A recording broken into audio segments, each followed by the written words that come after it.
In the future, fossil fuels and old nuclear plants totally messed up Earth, making it so toxic that folks couldn't step outside without a hazmat suit or they'd be dead in a flash. But get this, in 2018, a company called Auxilison swooped in with this sweet solution, the Trifusion Reactor. This tech wasn't just giving people endless energy, it was also slowly cleaning up the planet's environment. Fast forward a few years to 2025, and the Trifusion Reactor had completely taken over the fossil fuel industry. They built these huge Trifusion Reactor plants way out in the boonies, far from cities, just to clean up the environment all over the world. So there's this woman, Habel, who works at an Auxilison facility. Her alarm goes off, she shuts it down, and immediately calls some guy named David. David's a bit grumpy because it's Christmas and he's getting a work call, but Habel tells him about a power plant in the Gibson North Desert, an Auxilison plant that suddenly lost power. This was a big deal, like potentially super serious. This plant was the biggest in the Southern Hemisphere, cleaning up nuclear and environmental waste. So yeah, Habel was pretty stressed about it. David totally bails on going to check it out, so Habel tells him to hook her up with a tricopter so she can go see what's up herself. David gets her a tricopter, no problem. But on the way, the pilot tries to talk Habel out of going. First off, it's in the red zone, meaning not even 1% of the air is breathable. And second, Habel isn't even an engineer. She's just an assistant who studies problems in the lab and tries to find solutions from there. But this screw-up could be huge, affecting the whole world. So Habel doesn't back down and has the tricopter land near the power plant. Once she's done, she's supposed to send a signal to company HQ,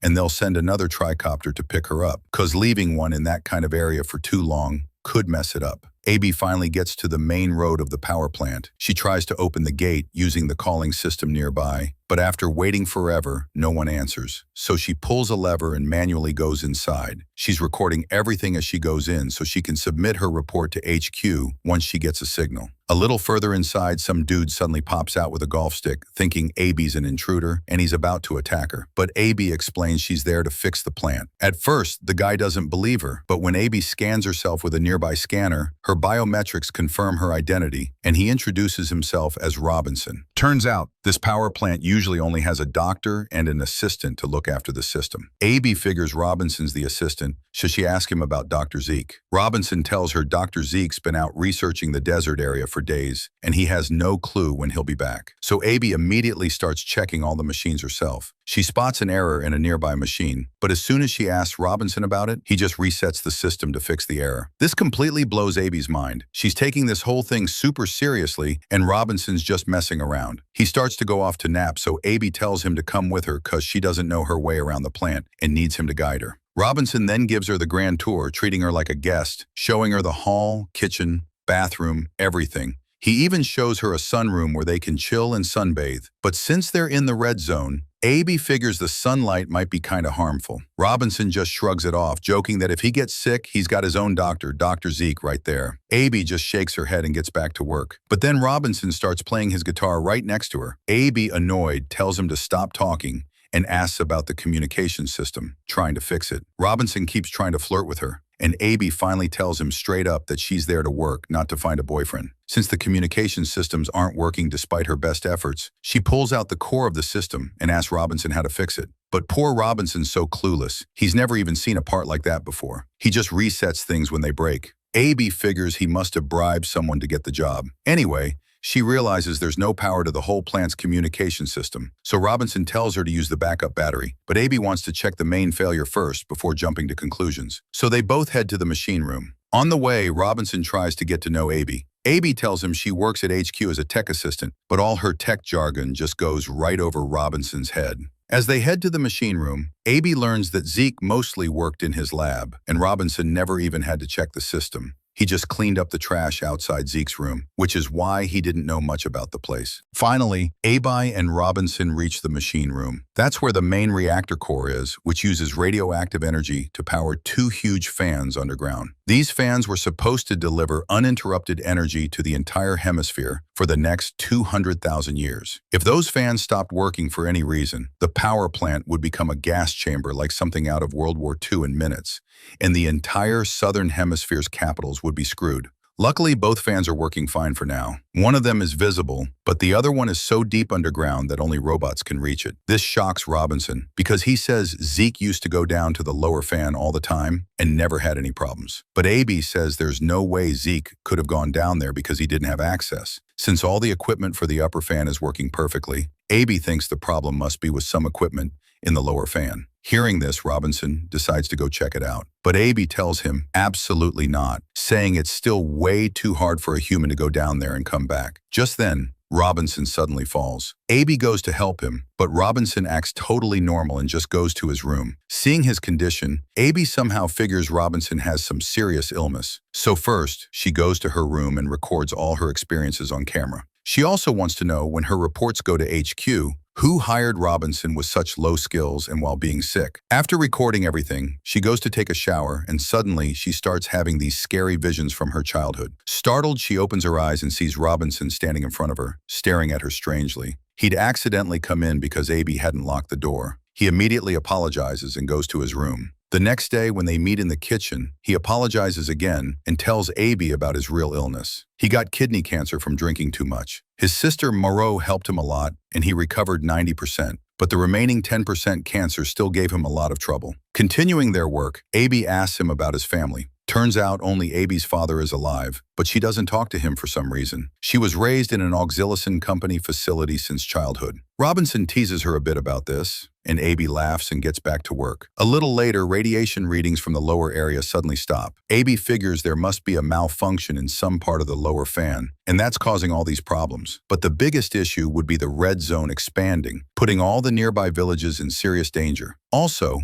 AB's worried about Dr. Zeke because a person can only carry 2 days' worth of oxygen outside, and Dr. Zeke's been gone for almost 2 days with no news of his return. She starts recording everything about this in her report. But then, suddenly, she feels like someone's standing near the outdoor camera. So after finishing her work, she immediately goes to check things outside. Just then, Robinson comes from behind and calms her down somehow. But Abby still feels like Dr. Zeke is outside. However, Robinson says Dr. Zeke couldn't possibly be there because he goes out for many days to do research. Hearing this, Abby doesn't believe him at all. She also realizes Robinson is trying to hide something from her. So, Robinson finally tells her the truth. Dr. Zeke left a long time ago and for some reason completely destroyed the communication system. Apparently, he wanted to destroy the entire power plant for some reason.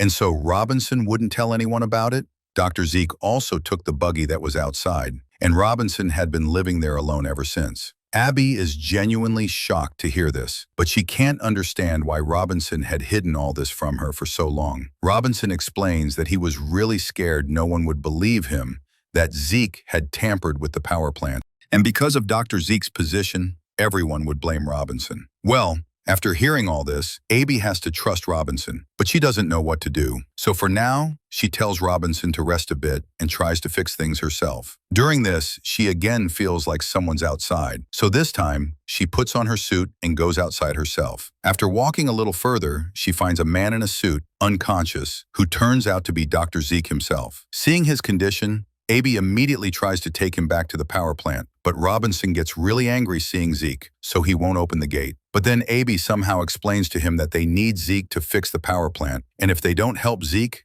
the entire Southern Hemisphere will be destroyed. Hearing this, Robinson lets Abby and Zeke come inside, and they both try to bring Zeke back to consciousness. Robinson also handcuffs Zeke's hands, so he can't run away again. But Zeke still hasn't woken up, and Abby keeps treating him. So Robinson goes to the control room. A little later, Abby also goes to sleep. During this, she has dreams about her grandmother. In a childhood vision, she gets really scared seeing her grandmother die. When she wakes up, Robinson is sitting in front of her. He talks to her and calms her down. From Abby's words, he learns that Abby's dad actually killed her grandmother when Abby was a child. That's why Abby never talked to him after that. And she herself cracked a program to get into an Auxilison facility. Well, they're talking about this when suddenly the power plant alarms go off. Seeing this, Abby quickly goes to the control room and tries to fix things there. But again, she can't do anything. Although she fixed the power cut this time, one of the 2 fans has stopped working. This completely frustrates Abby, and she has no idea how to start that fan again. Thinking about this, she goes to the control room on the lower floor. When she gets there, she's completely shocked because there's a lot of blood on the control room floor, and there's also a broken human tooth. Abby can't understand anything. She tries to talk to Robinson about it, but Robinson doesn't know anything about that room because he never had access to it from the start. Hearing this, Abby first apologizes for suspecting him and quickly tries to fix the communication system, because the only way to fix the power plant and get out of there is for Abby to somehow contact HQ.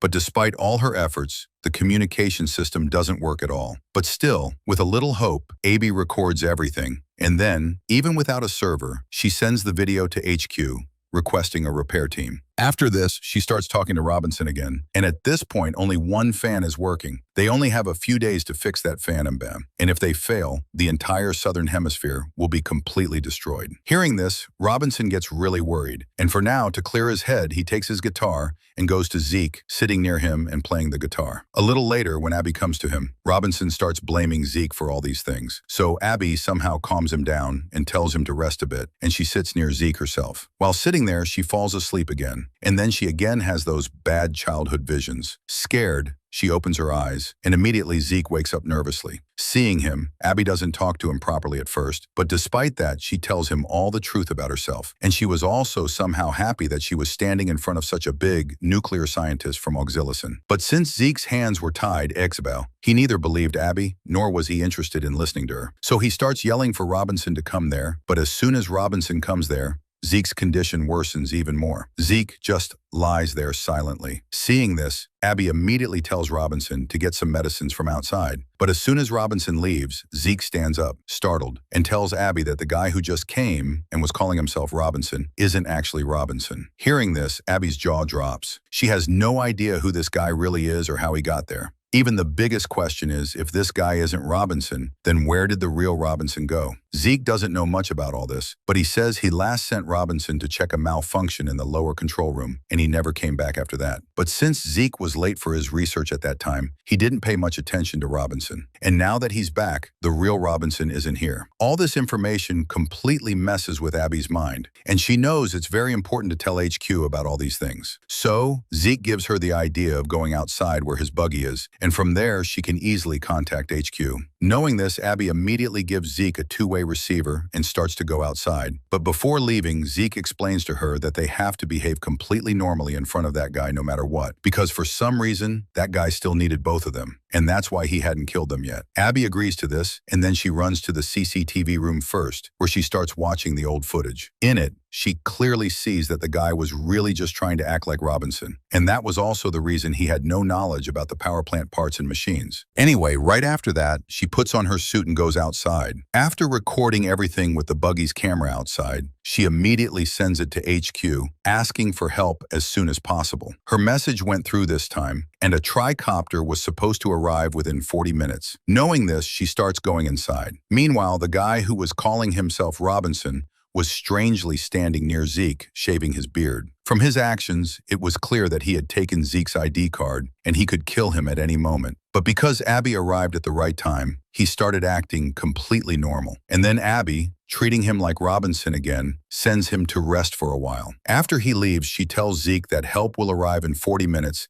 and the company people will come and save them soon. But that man had overheard all these things while leaving, so he immediately comes back with a golf stick, and now he's about to kill both of them. Turns out he had initially told Abby everything in a way that made it seem like the plant malfunction was Zeke's fault, which Abby had somewhat believed. But actually, he himself had somehow damaged the lowest fan, and he had deliberately cut off the power to the plant so that Dr. Zeke couldn't report anything to HQ. He even deliberately chose Christmas time because he knew that no engineer works at Auxilison Company during Christmas. After telling them all this, he was about to kill Abby and Zeke, but Zeke, to save his life, immediately attacks the man with his laser tool and runs away, leaving Abby alone. For now, since Abby didn't want to see anyone die, she first helps the man, and then, to save herself, she goes to the lower control room. When she gets there, she finds the real Robinson's dead body inside a locker. Seeing that, she gets really scared, so she starts going back up. Meanwhile, the man had reached Zeke by now. When he gets there, he starts beating Zeke very badly with the golf club. But Abby comes from behind and attacks him, somehow pushing him away. And then, suddenly, one of the man's teeth breaks off on its own. Seeing this, Abby finally understands that the man actually has cancer, ECC, which he got not from drinking, but from spending too much time in the radiation zone. He was from a village near the red zone. EC why the amount of radiation in his body was very high, and he was going to die soon. But for now, the man immediately attacks AB and runs towards the main machine room. But AB doesn't pay much attention to him and talks to Zeke. That's when Zeke finally reveals the whole truth. The power plant hadn't been working properly for a long time, and the company was generating more energy than needed just to make more profit. Because of that, his children and his entire family died. But he somehow survived, and now he wants to destroy this entire power plant to avenge his family's lives. And for this reason, he somehow entered the power plant and killed the real Robinson. When Zeke found out about this, he ran away so that the man wouldn't have access to the main machine room and couldn't destroy the fans. But because AB had reset many systems after she arrived, EC Man now had access to the main machine room. And he had also taken Dr. Zeke's ID card. Hearing all this, AB gets very angry at Zeke and the company people because they were just taking innocent lives for their own benefit. So after this, she doesn't listen to Zeke at all and immediately goes to the man, trying to explain to him that they will definitely get out of there and bring all the truth to the people. In return, AB just wants the man not to destroy the power plant. Otherwise, all the other innocent people in the Southern Hemisphere will also die. But that man just wants to avenge his family's death no matter what. And since he himself was going to die soon, as he completely ignores Abby and throws a burning flare directly near the lower fan. This causes a huge explosion below, as well, and the entire power plant starts to collapse. Seeing this, Abby immediately tries to escape outside to save herself. But when she gets outside, she realizes that Zeke had gotten into the tricopter she called for help and left without Abby. At this, Abby is completely heartbroken, and she also realizes now that the world isn't as good as she thought it was. It's actually much worse. So for now, she takes off her suit helmet. Because of the radiation, she also starts having trouble breathing. And now she's going to die in a little while. But did she die? And did that man choose the right path to avenge his family's death? And if you were in that man's place, what would you do? Because the story doesn't answer any of these questions. Well, our movie ends here. If you liked the video, please like it and subscribe to the channel. See you in the next video.